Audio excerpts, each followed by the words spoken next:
भूतिया हवेली की कहानी। ये कहानी एक छोटे से गांव की है जहां एक प्राचीन हवेली खड़ी थी। उस हवेली के बारे में बहुत सी कहानियां प्रचलित थीं, लेकिन कोई भी उस हवेली के पास जाने की हिम्मत नहीं करता था।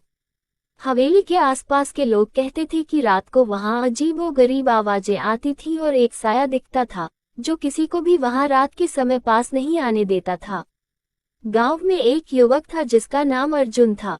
वह बेहद साहसी था और किसी भी डर से नहीं डरता था।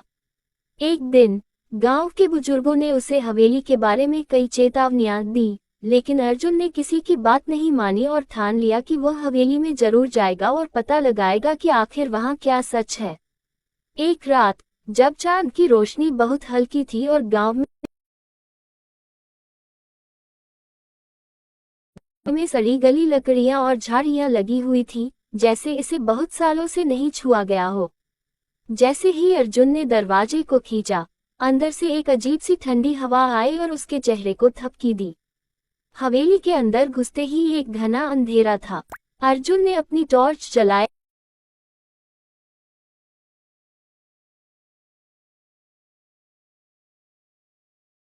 पर कदम रखा और जैसे ही वह ऊपर पहुंचा, उसे एक खौफनाक चीख सुनाई दी। अर्जुन ने पीछे मुड़कर देखा, लेकिन वहां कुछ नहीं था। दिल में डर था, लेकिन साहस भी था। वह एक कमरे में घुसा और देखा कि उस कमरे की दीवारों पर पुराने खून के धब्बे थे। जैसे ही उसने दीवार को छुआ, कमरे की लाइट झपकी और एक आकृति सामने आ गई। वह आकृति एक महिला की थी, जिसका चेहरा बहुत विकृत और कटा फटा हुआ। महिला की आंखें लाल थीं और वह पड़ी, तुम यहाँ क्यों आए हो? अर्जुन का दिल जोरों से धड़कने लगा, लेकिन उसने साहस दिखाते हुए कहा, मैं जानना चाहता हूँ कि तुम कौन हो और क्यों ये हवेली इतनी खौफनाक है।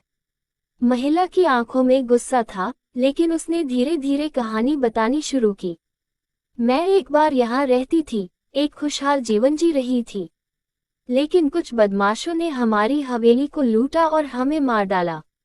मेरी आत्मा यहाँ कैद हो गई है। अर्जुन ने उसके दुख को महसूस किया और कहा, क्या तुम शांति चाहती हो? महिला ने हामी भरी और फिर उसने अर्जुन से एक शर्त रखी, मुझे मुक्त करने के लिए तुम्हें उन बदमाशों का नाम जानना होगा जिन्होंने मेरी जान ली थी। अर्जुन ने गहरे सोचने के बाद उस हवेली के इतिहास की किताबें पढ़ी और वह उन बदमाशों के नाम जानने में सफल हो गया।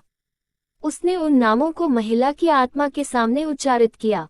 जैसे ही उसने उन नामों को पुकारा, हवेली में एक तेज रोशनी चमकी और महिला की आत्मा ने शांति पाई। एक आखिरी बार उसने अर्जुन को धन्यवाद कहा और उसकी आत्मा शांति से वहां से चली गई।